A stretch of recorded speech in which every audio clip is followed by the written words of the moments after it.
here. There we are. Yep. She started I jumped waving the gun. before we even... She's like, ah! But there's nothing happening yet. Oh my goodness. We're here. We're back. We're here. We are here. We're back. We made it. And I just noticed we've got this adorable Read poster behind us with a fall mouse, which is really Listen, cute. it's almost September, and I know that fall doesn't start until the end of September, but it's like, okay, September 1st, leaves, scarves, Yep, that's it. boots. They're all going out tomorrow in the children's hot room, too. coffee, Yep, hot yep, cocoa, Yep. Pumpkin spice! pumpkin spice, everything. Yes. Started like last week, actually. Yeah, it's pumpkin spice season. Woo!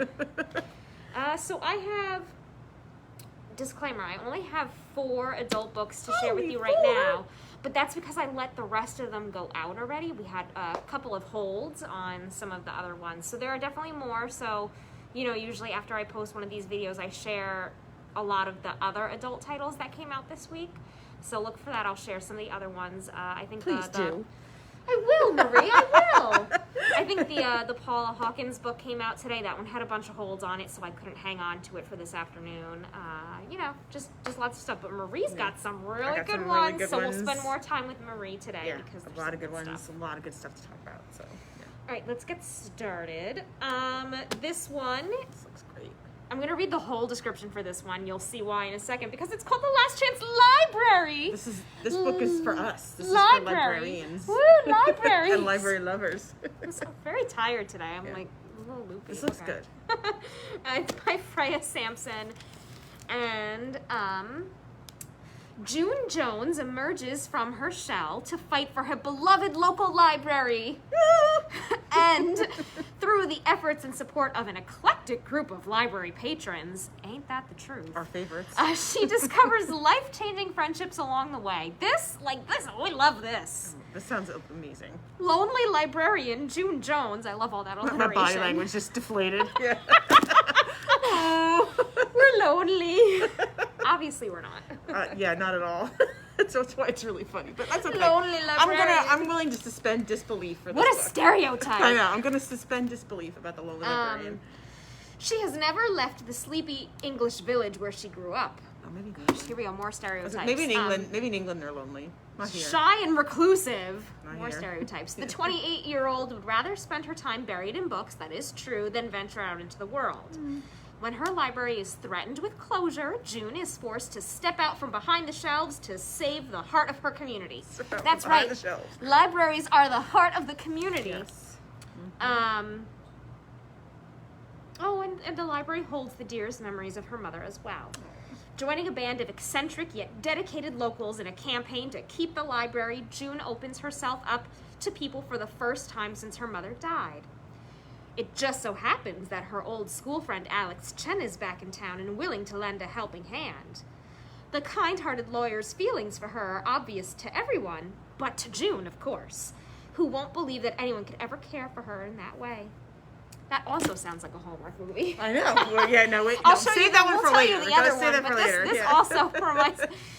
There's another one where you would least expect it that I said to Marie. I said, "This sounds like the plot of a Hallmark movie." Yeah, it's funny because you're. But now this one too. Yeah. To rescue the place and the books that mean so much to her, June must finally make some changes in her life, and maybe in fighting for her cherished library, June can save herself too. Oh. Anyway, it sounds really nice. I'm looking forward to reading it. It's on my It Goodreads sounds list. cozy. Yeah, Like a it sounds cozy really read. nice. I like it. Let's see. The other one, I want to read this one looks too. amazing. Yes. This is called Be My Ghost. A I'm so happy haunted that they're Halloween haven book for mystery. grown-ups. It's not, Yes. like, spooky. So there, it's like a Halloween themed mystery. This is a brand new series. I cannot wait to read this one. But I was just telling Marie, there's another Halloween mystery that I think came out today as well. Oh my goodness, what is her name? Meyer, the Nice Cozy Mysteries. It's a series. There's her, I guess, annual Halloween one is available now. And then I forget the name of it. Oh, but I just got a reminder about it in my email. I'll have to post about it or share it when it comes out. There was a little romance anthology. I think it was, 4 books or so. And you know how they do that every now and then, the romance authors get together and they do little short stories. It was all fall and Halloween romances. I love that. Be still my I know. heart. I'm like, that just sounds. We need more of this. We totally need, because they have books like this for kids. Yes. Grown-ups need themed Halloween and holiday books. Right? Too. And then there are all of these Yes. romance Christmas All books. for it. Hello, Halloween. Hello, Yep. Hallmark. Can you hear Yep. me? We need Halloween romances. Yep. I think it's perfect. I'm Thank so you. excited about it. So this is Be My Ghost, and I think the cover is just so cute too. It's adorable. It looks like a lot of fun. I think it looks fun and light. Who doesn't need that? I know. Maureen's career as a sportswear buyer hits a snag just before Halloween when the department store declares bankruptcy. Meanwhile, Finn's lost his way as a guide dog after flunking his test for being too friendly and easily distracted. I know a dog like that. It's just across the street from my parents. He had too much energy to be a therapy dog. Okay, yeah, that sounds like this poor dog too. Sadly, only one of them can earn unemployment, so Maureen's facing a winter of discontent in Boston when she realizes she can't afford her apartment. Salvation comes when she receives a mysterious inheritance, an inn in Haven, Florida, a quaint, scenic town on the Gulf of Mexico hidden away from the theme parks. Maureen believes it's a good place to make a fresh start with a new business venture. But she gets more than she bargained for when she finds a dead body on her property. Oh boy. Okay. And meets some of the inn's everlasting tenants in the form of ghosts who offer their otherworldly talents in order to help her solve the mystery. So this is going to be a series. This is the first in a series, so obviously, hopefully, we'll see some reoccurring characters, and of course, the dog, and her, and maybe the everlasting occupants. But it sounds really awesome, so brand new mystery series. I think it looks fun, and you know what? Grown-ups like seasonal stuff too. So if you're looking for a nice, easy mystery, a cozy series, maybe you've gone through all of them. Be My Ghost, Carol J. Perry. And the last two we'll do really quickly. This is another novel by Helen Huang. This is The Heart Principle. If you've read any of her books before, she herself, she has autism spectrum disorder, so her characters all do. So that's a really just nice representation because we don't see that in books enough. We don't see anybody who is, you know, like everybody is like a supermodel in these books, and I just want to see regular people. So these books are all about regular people and their jobs and their romances, and it's great. It's great to see the representation, especially from an adult. There are more teen books and juvenile books about autistic kids or kids with disabilities, but it's nice to see it in an adult book because, like I said, in adult books, everyone's like a supermodel. Yeah, I'm just kind of sick of it. They run their own business. We're not supermodels. Yeah. It's not fair. We don't want to read about that all the time. So this is about a character. This is about a character who goes viral on the internet, and she's trying to recreate that success, and she's getting so burnt out. And in the meantime, her boyfriend's like. In the meantime, her boyfriend's like, hey, honey, how about an open relationship? I don't really want to be committed to you. Right? Nice. So she's like, two can play at that game, and she goes to try to also have, you know, frivolous friendships with other male folk, and instead she falls in love. Of course. And so just the two of them... That almost sounds like a Hallmark movie, too. And so the two of them just help each other come out of their shells and be who they really are. And it sounds like a great story. And this is, like I said, I believe this is her third book, and they've all been so well reviewed, and people seem to really enjoy them. So, you know, give this... It sounds really good. Give this a try. The Heart Principle. It's the same character? I don't think it's the same character. Oh, okay, so it's not like... Yeah, like I said, I believe they all have autism spectrum disorder, so because she writes from experience, that's how she views life. So I just hate it when authors are not genuine and they try to portray characters that come from completely different walks of life from them, you know, and to some degree that's fine, but when they pretend to be a different race or ability or like nationality entirely, what are you doing? Right from the heart. Yeah, that sounds good. Actually, yeah. It sounds really good and yeah, interesting. Yeah, very. I've never read a book like that. So. Yeah, seems like it's pretty anticipated. So yeah. And then the last one, I have a nonfiction. I have a cookbook. You know I love cookbooks. The Weekday Vegetarians. And then the author Jenny Rosenstrach says it's not just for weekdays, but the point of calling it the Weekday Vegetarians is that they should be for real life. It should be quick and easy to do. Exactly, I was gonna say, just quick. Yeah, quick, easy to do. Work night meal. You know, hoping that this is a cookbook that you can turn to really easily. Part 1, the new regulars, recipes for everyday dinners, small plates. Vegetarian's very special bag of hooks and tricks. Mix and match meal chart. There's like this whole section. I think I need this because I try to do at least one vegetarian night a week. So I think there's a whole section in here that I saw that looked really awesome, and it was just like, okay, where is it? I'm gonna try like with white beans, chickpeas. Yep, there's a whole little page here on different ways to get protein, what you can do with the proteins, different ways to cook them, different sauces, what you can do with all of this. Oh, here it is. She has like suggested combos, so it takes, you know, recipes from the book. You know, okay, what do you do with the herby brothy lima beans on page 160? Well, here are some great pairings. You can do this salad, you could do avocado, do a baguette. And there are a couple of pages of that where you can see. Yeah, I love that idea. How to pair up the recipes to make a full meal. So many times you make something, you're like, I need a side dish to go with this. What would go with this? And you don't want to do like more of the same. Like if it's a starchy thing, you don't want to have more starch. So you're like, okay, what can I do? But often a cookbook author, you know, their recipes may have similar flavor themes, and you're kind of like, oh, I wonder which recipe this would go with, you know. So great idea. I love it. Yep, and then so this like the easiest white bean soup. It's like you can serve it with kale pesto, broiled scallions, gigantic croutons, or all of the above. So there are just different serving options. Check, please. Especially those big croutons. Yeah, so some of them have different serving options. There are, you know, it's more than just salads. It's oven roasted things. It's warm things, cold things, beans, grains. I'm getting very hungry looking at this pizza right now with the eggs on it. It looks really good. Pizza with cheddar, caramelized onion, and egg. I would eat this any day of the week. Any time of the day. Look at that. It doesn't need to be for bed or for breakfast. It needs to be. I'll eat that for dessert, please. So those are the ones that I have today. Be on the lookout for our little chart with the rest of the adult releases for today. There were so many, but they're all spoken for. People are excited for this week's releases. Yeah. Oh, that's nice. Well, you know what? It's a big holiday weekend and stuff. I know. People are coming in. Yeah. It's been very busy this whole week. It's only Tuesday. They're getting ready. I know. It's been busy. It's been so busy only this Tuesday. Week. Because everyone is coming in to grab some books and hot spots and things like that for, you know, hopefully everyone has a nice relaxing weekend. So. Yeah. Nice. All right, Miss Marie, what do you have? I'm going to start with my picture books. This one is the newest by Dan Yacarino. It's called The Longest Storm. It had great reviews. This one looks really good. It's really great because it's basically a metaphor. It's a book that's perfect for children, but it's also a metaphor. It's about a family that's not getting along. And everybody's angry. There's a lot of anger. And then a terrible storm comes, and they have to band together. And they have to get along to get through the storm. And so, the reviews that I read were basically like, this could almost be a metaphor for things that we're going through, like, globally and in our own country.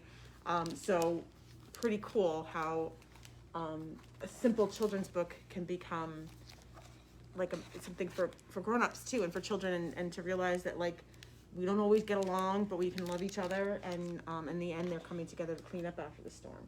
And it's nice also to see a realistic portrayal of a family in a picture book, because sometimes they just seem a little too perfect. Right. If kids are only reading picture books where the families are always happy with each other, always hugging each other, and you know, no family is ever always 100% of the time happy with each other, then kids are going to feel bad about their families. They need to see that it's normal. Yeah, and that you can, when the chips are down, you really rely on your family. And I just felt like saying sorry is a really important thing that everybody needs to learn how to do, including adults. Yep. And so I just thought that was beautiful. I love it. I love how colorful it is. The illustrations are really striking. And I think this is destined, I think that one of the reviews said destined to become a classic. I think so too. I agree. About family life, and then the bigger picture about human life, humanity. What are we like? So, great story. This one is Alyssa's favorite. This is my new favorite. Book. We opened this box up yesterday, and I read it, and I actually started crying when I read it. Yeah, this book is by Sophie Blackall, who is going to be the illustrator for next year's summer reading. So she's pretty big. Her illustrations. She's a big deal. And she has just come out with this really fun, beautiful book about a negative cat who is such a negative Nancy. Yeah, he's just a grumpy cat and kind of that stereotypical aloof cat. But this little boy loves him anyway and takes him home. And the deal was that the little boy will learn to read, but will practice his reading in order to get this cat. But the cat is just so demanding and takes so much of his attention. And the little boy even says, I'm really not good at reading, so I don't want to do that.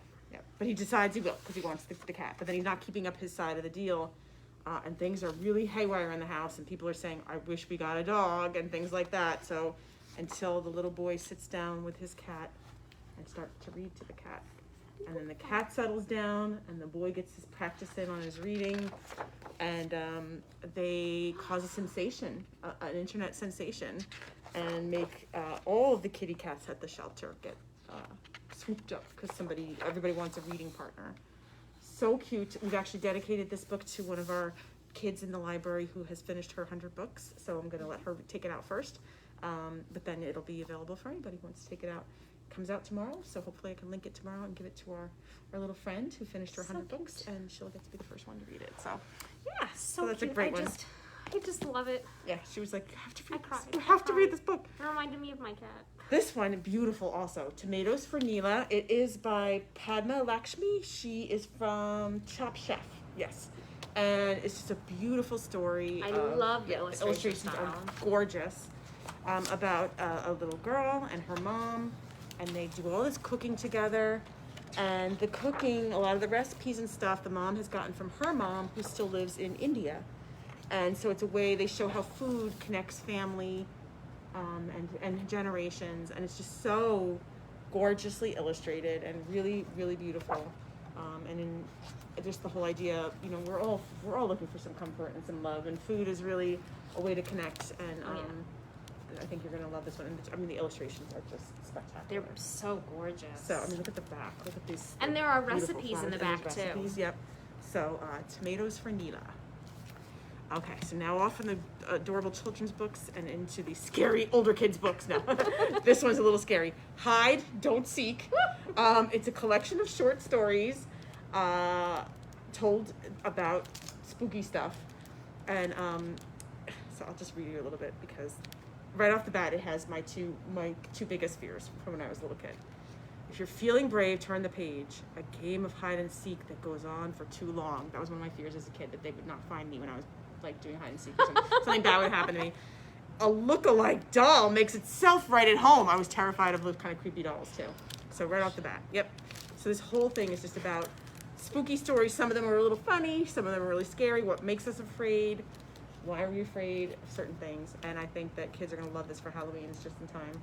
And it's Hide, great. don't There's, seek. I mean, the young adult scary books and thrillers are blowing up right now, and I think some of the younger kids are looking for the same thrill, but this is just much more on their level, maturity definitely. level. Yep. So a little spooky, not terrible, but not terrible. Okay, here's the other book. You're gonna be very surprised. This was the other Hallmark movie. nominee. Yes. Dun, da, da. In case you haven't heard it, coming this winter, The Pug Who Wanted to Be a Unicorn, now on Hallmark. The countdown to holidays movie marathon. Yeah, look how cute this is. It just says, it's like, first of all, the catchphrase is always be yourself unless you can be a unicorn. And it's all about, it says, when Peggy the pug puppy is abandoned at the animal shelter just before Christmas, unicorn-loving Chloe's family takes her in for a week. The playful puppy loves Chloe and wishes she could stay with her forever. But Chloe doesn't want a dog, she wants a unicorn. So it reminds me of Hallmark because all of the movies, it's always like there's 2 weeks left until Christmas. There's a very short time frame where somebody misunderstands the other and doesn't realize their value. Yeah. It's just so adorable, and it's great for a little bit younger. It's got a lot of white book, and possibly a Hallmark movie. Possibly a Hallmark movie. Starring a pug. Starring a pug who needs to learn to love herself just as she is. Oh, and my last two, I didn't realize I picked 2 sports books. Yes, sports. But yeah, exactly. But I thought they were great. This author is really popular right now. New York Times bestselling author Nick Stone has a book called Fast Pitch, and it's about the only all African American or brown team. I think they describe them as in a league, and how. So I think it's going to have some issues about race, but appropriate again for children, and also sports, and things that kids are going through, and just in general. He has this one too. Clean Getaway was a top seller last year, so I think this book will be popular. It will be hot, and yeah, topical. Interesting sports book. And now the other one by, I'm sure you've heard of him, maybe not, LeBron James. Anyone? He has now written a book. This book sounds wonderful. It's called We Are Family. All about a group of kids that play basketball, mixed male and female, and their coach gets sick and can't coach them anymore, and how the kids just sort of all like have their own story, but they come together as a family in their sports team, and it looks like there might be some truth to this because the back of the book has a bunch of kids wearing shirts that say "We Are Family." That's so cute. Yeah, so I think it's going to be a really great one. It's an inspiring original story from NBA superstar LeBron James and acclaimed author Andrea Williams that channels the many relatable challenges that children face. And so I think it's going to be super exciting. And there's LeBron right in the middle. Wow, these guys must be tall too. I'm like, wait, these guys can't be shrimpy because LeBron doesn't stand out that much. There he is in the back. So I think it's going to be a really great one, and I'm excited for that. It's nice to see some new sports books because I feel like when I was younger in the 90s, there was this whole grouping of sports books that became so outdated so quickly, and then there hasn't really been anything, and I think in the past year we're seeing more sports books again that are more relatable and they're updated, and it's nice because there are some kids who are like, I don't want to read a fantasy, I don't want to read about dragons or about World War II. But this book would work for kids who are not just sports fans because it's got the whole like concept of like your team or your friends being your family. That's what's nice about the sports books is, yes, you can say to a kid, well, do you like sports, and grab the sports fanatics, but also a lot of these sports books are just about being a kid. Right. And being in school, and they're so good, and I'm glad to see more of them. Yeah, I'm super excited. I'm honestly, I'm sometimes skeptical whenever like an athlete or a star is involved in a book, but this looks wonderful. And I look forward to reading this one because I think the whole concept of your team being like a family when you're a little kid, I think that is really it is part of sports. So one of the best parts of sports, I would say. So I'm super excited about that one. Yeah, that's it. Good. We got a good grouping so many of books good things this week. Yeah. Yes, and we'll do more. We already have some books for next week. Yep, set aside already. I know, very exciting times. So yeah, good. All right, that's it for today. All right, we'll see you all next time. Next time. Bye.